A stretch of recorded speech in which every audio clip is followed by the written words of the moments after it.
अगर तुम्हें किसी इंसान को कंट्रोल करना है तो उससे पहले तुम्हें उसका बिहेवियर समझना होगा। तुम्हें ये जानना होगा कि एक्चुअल में ये बंदा अपने अंदर किस टाइप का पर्सनैलिटी रखता है, क्योंकि इंसान बाहर से कुछ और दिखता है और अंदर से कुछ और होता है। और इस चीज को समझने के लिए तुम्हें ऑब्जर्वेशन पर मास्टर करना होगा, जो कि तुम इस वीडियो को पूरा देखने के बाद मास्टर बन ही जाओगे। क्योंकि आज मैं तुम्हें साइकोलॉजी की 4 ऐसे टर्म बताने वाला हूँ जिससे तुम्हारे लिए किसी भी इंसान को पढ़ना तुम्हारा बाएं हाथ का खेल हो जाएगा। और ध्यान रखना, लास्ट टर्म भूल कर भी मिस मत करना, वरना तुम खुद किस टाइप का पर्सनैलिटी रखते हो वो कभी जान नहीं पाओगे।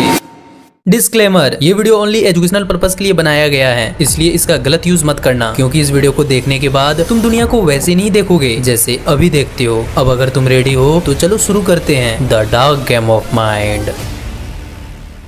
Number 1, neurotic. एक न्यूरोटिक इंसान वो होता है जो हमेशा एंजाइटी, टेंशन और डर में जीता है। मान लो कल तुम्हारा एग्जाम है, नॉर्मल बंदा थोड़ा नर्वस होगा, लेकिन एक न्यूरोटिक बंदा दिन भर ये सोचता रहेगा, यार कहीं मैं फेल ना हो जाऊं, अगर मैं फेल हो गया तो मेरी लाइफ खत्म हो जाएगी। और इसी सोच में फंसकर अपना बेस्ट परफॉर्मेंस भी नहीं दे पाता।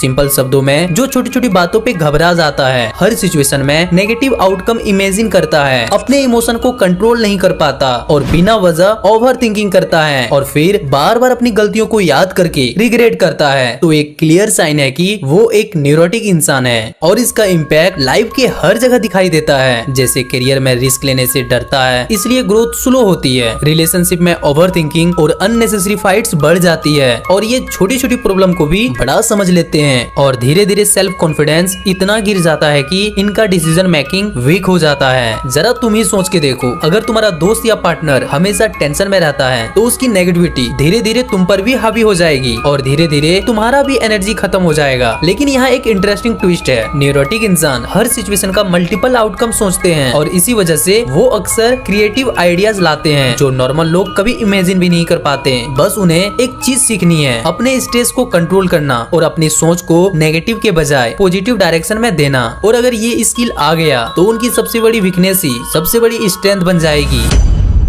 Number 2, distrustful. एक डिस्ट्रस्टफुल इंसान वो होता है जो हर किसी पे भरोसा नहीं करता। उनके दिमाग में हमेशा एक डाउट चलता रहता है, यार ये बंदा मुझे धोखा दे सकता है, मुझे चीट कर सकता है, चाहे पार्टनर हो या दोस्त। डिस्ट्रस्टफुल इंसान इजीली ट्रस्ट नहीं करता। मान लो तुम अपने पार्टनर को मैसेज भेजते हो, वो थोड़ा लेट सीन करती है। अब नॉर्मल बंदा सोचेगा शायद बिजी होगा, लेकिन डिस्ट्रस्टफुल बंदा सोचेगा वो रिप्लाई क्यों नहीं दे रही, क्या हुआ होगा, कहीं किसी और से तो बात नहीं कर रही। सिंपल शब्दों में, जो हर बात पे शक करता है, दूसरों की इंटेंशन पर ट्रस्ट नहीं करता, अपनी पर्सनल लाइफ में भी किसी को आने नहीं देता, सिलेक्टिव रहता है, इमोशन कभी एक्सप्रेस नहीं करता और हर रिलेशनशिप में प्रूफ मांगता है, तो एक क्लियर साइन है कि वो एक डिस्ट्रस्टफुल बंदा है। और इसका इम्पैक्ट लाइफ के हर एरिया में दिखाई देता है। रिलेशनशिप में मिसअंडरस्टैंडिंग और ब्रेकअप कॉमन हो जाते हैं। कभी कभी क्लोज इंसान को भी ये एनिमी समझ लेते हैं और धीरे धीरे इनकी लाइफ में लोनलीनेस और इनसिक्योरिटी बढ़ जाती है। जरा तुम ही सोच के देखो, अगर तुम्हारा दोस्त या पार्टनर हमेशा तुम पर शक करता रहेगा तो धीरे धीरे तुम्हारी खुद की पीस ऑफ माइंड भी चली जाएगी और तुम्हारा रिलेशनशिप को सरवाइव करना मुश्किल हो जाएगा। लेकिन यहाँ भी एक इंटरेस्टिंग ट्विस्ट है, डिस्ट्रस्टफुल लोग अक्सर शार्प ऑब्जर्वर होते हैं। वो छोटी छोटी डिटेल्स नोटिस कर लेते हैं जो नॉर्मल लोग इजिली नहीं कर पाते। बस उन्हें एक छोटी चीज सीखनी है, अपने डाउट को बैलेंस करना और अपने ऑब्जर्वेशन को पॉजिटिव डायरेक्शन में यूज करना। और अगर ये स्किल आ गई तो इनकी वीकनेस ही इनकी सबसे बड़ी स्ट्रेंथ बन जाएगी। Number 3, hyper sensitive. हर ग्रुप में एक ऐसा इंसान होता है जो छोटी छोटी बातों को भी दिल पे ले लेता है और फिर दिन भर उसी बात के बारे में सोचता रहता है। ऐसे लोगों को साइकोलॉजी में हाइपर सेंसिटिव कहते हैं। इनमें इंसान नॉर्मल सिचुएशन को भी डीपली फील करता है और एक छोटी कमेंट भी इनके लिए बड़ा इशू बन जाती है। मान लो तुमने अपने दोस्त से कैजुअली बोल दिया, यार तू तो हमेशा लेट आता है। अब नॉर्मल बंदा बोलेगा, हाँ यार थोड़ा ट्रैफिक था, लेकिन हाइपर सेंसिटिव बंदा सोचेगा शायद ये मुझे केयरलेस समझ है, शायद मैं सबके लिए प्रॉब्लम हूँ। सिंपल शब्दों में, जो छोटी छोटी बातों पे हट हो जाता है, हर क्रिटिसिज्म को पर्सनल अटैक समझने लगता है और बार बार इमोशनल ब्रेकडाउन होता रहता है, तो एक क्लियर साइन है कि वो एक हाइपर सेंसिटिव बंदा है। और इसका इम्पैक्ट लाइफ के हर एरिया में दिखाई देता है, जैसे रिलेशनशिप में अननेसेसरी ड्रामा क्रिएट हो जाना, अपने डिसीजन दूसरों के ओपिनियन पे छोड़ देना और धीरे धीरे सेल्फ कॉन्फिडेंस डाउन हो जाना। लेकिन हाइपर सेंसिटिव लोगों के अंदर बहुत स्ट्रॉन्ग पॉजिटिव साइड भी है। ऐसे लोग लोग नेचुरली इम्पैथेटिक और केयरिंग होते हैं। वो दूसरों के इमोशन को बहुत डीपली समझते हैं। इसी वजह से ये अच्छे लिसनर, लॉयल फ्रेंड और सपोर्टिव पार्टनर भी बन जाते हैं। बस थोड़ा इन्हें इमोशनल बैलेंस सीखना जरूरी है। तो अगर आप हाइपर सेंसिटिव हो या आपके आसपास ऐसे लोग हैं तो उन्हें वीक मत समझना, बस ये वीडियो शेयर कर देना।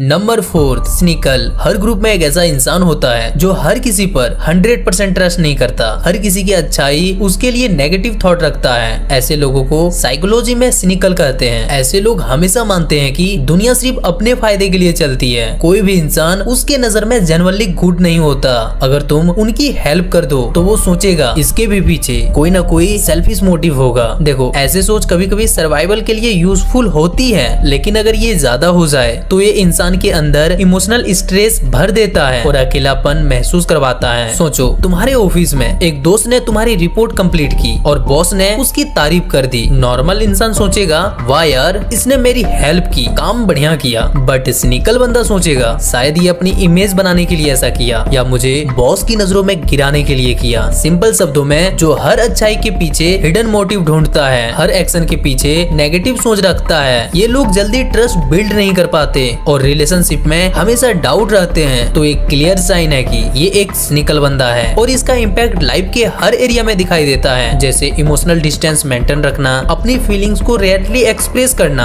रिलेशनशिप में मिसअंडरस्टैंडिंग और ड्रामा कॉमन हो जाना और कभी कभी अपने क्लोज इंसान को भी डाउट की नजरों से देखना। देखो, ऐसे लोग गलत नहीं होते हैं, बस इसमें बैलेंस होना जरूरी है। थोड़ा डाउट और सावधानी हेल्पफुल है, लेकिन हर चीज को नेगेटिव एंगल से देखना इंसान को अकेला और रूड बना देता है। बस इन्हें दूसरों की ऑनेस्टी और अच्छाई पर ट्रस्ट करना सीखना होगा, तभी इनकी रिलेशनशिप, करियर और लाइफ में असली ग्रोथ और हैप्पीनेस आ सकती है।